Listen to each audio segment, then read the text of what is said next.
ಸಂಜೆ ಎಕ್ಸ್‌ಪ್ರೆಸ್‌ಗೆ ಸ್ವಾಗತ. ನೀವಿನ್ನೂ ಸಂಜೆ ಎಕ್ಸ್‌ಪ್ರೆಸ್ ಚಾನೆಲ್‌ಗೆ ಸಬ್ಸ್ಕ್ರೈಬ್ ಆಗಿಲ್ಲ ಅಂದರೆ ಕೂಡಲೇ ಸಬ್ಸ್ಕ್ರೈಬ್ ಆಗಿ ಸಪೋರ್ಟ್ ಮಾಡಿ. ಸ್ಟಿಕ್ಕರ್ಗಳು ಇರುವ ಪದಾರ್ಥಗಳನ್ನು ಸೇವಿಸುವುದು ಆರೋಗ್ಯಕ್ಕೆ ಹಾನಿಕರ.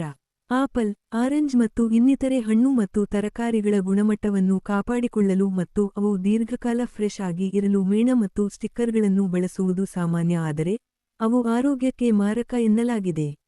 ಇದನ್ನು ಪ್ರತಿಪಾದಿಸುತ್ತಿರುವುದು ಭಾರತೀಯ ಆಹಾರ ಸುರಕ್ಷತೆ ಮತ್ತು ಗುಣಮಟ್ಟ ಪ್ರಾಧಿಕಾರ ಅಥವಾ FSSAI.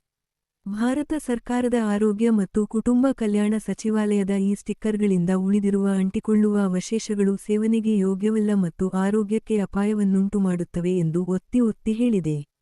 ಹಣ್ಣು ಮತ್ತು ತರಕಾರಿಗಳಿಗೆ ಅಂಟಿಸಲು ಬಳಸುವ ಗೋಂದು ಸೇವನೆಗೆ ಯೋಗ್ಯವಲ್ಲದ ಅವಶೇಷಗಳನ್ನು ಬಿಡಬಹುದು, ಅಲ್ಲದೆ ಇವು ಆರೋಗ್ಯಕ್ಕೆ ಮಾರಕ ಎಂದು ಸಹ ಹೇಳಲಾಗುತ್ತಿದೆ.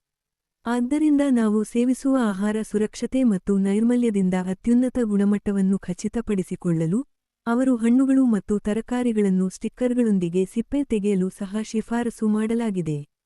ಹಣ್ಣು ತರಕಾರಿಗಳ ಸ್ವಚ್ಛ ಮತ್ತು ತಾಜಾವಾಗಿರಲಿ ಎಂದು ಬಳಸಲಾಗುವ ಅಂಟು ಮತ್ತು ಶಾಯಿ ತಿನ್ನಲು ಸುರಕ್ಷಿತವಲ್ಲದ ಇತರ ವಸ್ತುಗಳನ್ನು ಒಳಗೊಂಡಿರಬಹುದು ಎಂದು ಹೇಳಲಾಗುತ್ತಿದೆ.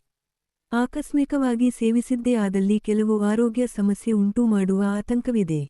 ಅಂಟು ಅಥವಾ ಶಾಯಿಯಲ್ಲಿರುವ ರಾಸಾಯನಿಕಗಳು ಕೆಲವೊಮ್ಮೆ ಹೊಟ್ಟೆ ಅಥವಾ ಗಂಟಲನ್ನು ಕೆಡಿಸುತ್ತವೆ. ಗಂಟಲು ಕೆರೆತವಾಗಬಹುದು. ಕೆಲವರು ಸೌಮ್ಯ ಅಸ್ವಸ್ಥತೆ, ವಾಕರಿಕೆ ಅಥವಾ ಅಜೀರ್ಣ ಸಮಸ್ಯೆಗಳನ್ನು ಎದುರಿಸಬೇಕಾಗುತ್ತದೆ. ಆಹಾರ ದರ್ಜೆಯ ಅಂಟನ್ನು ಬಳಸಲಾಗಿದೆ ಎಂದು ಲೇಬಲ್ ಹಾಕಿದ್ದರೂ ಸಹ ಸ್ಟಿಕ್ಕರ್ ಅವನ್ನು ತಿನ್ನದೇ ಎಚ್ಚರವಹಿಸುವುದು ಒಳ್ಳೆಯದು. ಹಣ್ಣುಗಳು ಮತ್ತು ತರಕಾರಿಗಳನ್ನು ಸರಿಯಾಗಿ ತೊಳೆಯುವುದು ಮತ್ತು ತಿನ್ನುವ ಮೊದಲು ಸ್ಟಿಕ್ಕರ್ಗಳನ್ನು ತೆಗೆದುಹಾಕುವುದು ಈ ಅಪಾಯವನ್ನು ತಪ್ಪಿಸಲು ಸಹಾಯ ಮಾಡುತ್ತದೆ. FSSAI ಮಾರ್ಗಸೂಚಿಗಳ ಪ್ರಕಾರ, ಹಣ್ಣುಗಳು ಮತ್ತು ತರಕಾರಿಗಳನ್ನು ತೊಳೆಯಲು ಮಾಹಿತಿ ಹೀಗಿದೆ. ಹಣ್ಣು ಮತ್ತು ತರಕಾರಿಗಳನ್ನು ಚೆನ್ನಾಗಿ ತೊಳೆಯಬೇಕು ಅಥವಾ ಬೆಚ್ಚಗಿನ ನೀರಿನಲ್ಲಿ 50 ppm ಕ್ಲೋರಿನ್ ಹನಿ ಹಾಕಿ ಅದರಲ್ಲಿ ಅದ್ದಿ ತೆಗೆಯಬೇಕು. ಅವುಗಳನ್ನು ಶುದ್ಧ ಕುಡಿಯುವ ನೀರಿನಿಂದ ತೊಳೆಯಬೇಕು. ತಾಜಾ ಉತ್ಪನ್ನಗಳ ಮೇಲೆ ಸೋಂಕುನಿವಾರಕಗಳು, ಶುಚಿಗೊಳಿಸುವ ಒರೆಸುವ ಸೋಪನ್ನು ಬಳಸಬೇಡಿ. ಶೈತ್ಯೀಕರಣದ ಅಗತ್ಯವಿರುವ ಹಣ್ಣುಗಳು ಮತ್ತು ತರಕಾರಿಗಳನ್ನು ರೆಫ್ರಿಜರೇಟರ್ನಲ್ಲಿ ಇರಿಸಿ. ಉಳಿದವುಗಳನ್ನು ಕೋಣೆಯ ಉಷ್ಣಾಂಶದಲ್ಲಿ ಬುಟ್ಟಿಗಳು ಅಥವಾ ಚರಣಿಗೆಗಳಲ್ಲಿ ಇರಿಸಿ. ಆಹಾರ ಪದಾರ್ಥಗಳನ್ನು ತೊಳೆದ ಸಿಂಕ್ ಮತ್ತು ಪ್ಲಾಟ್ಫಾರ್ಮ್ ಅನ್ನು ಸ್ವಚ್ಛಗೊಳಿಸಿ.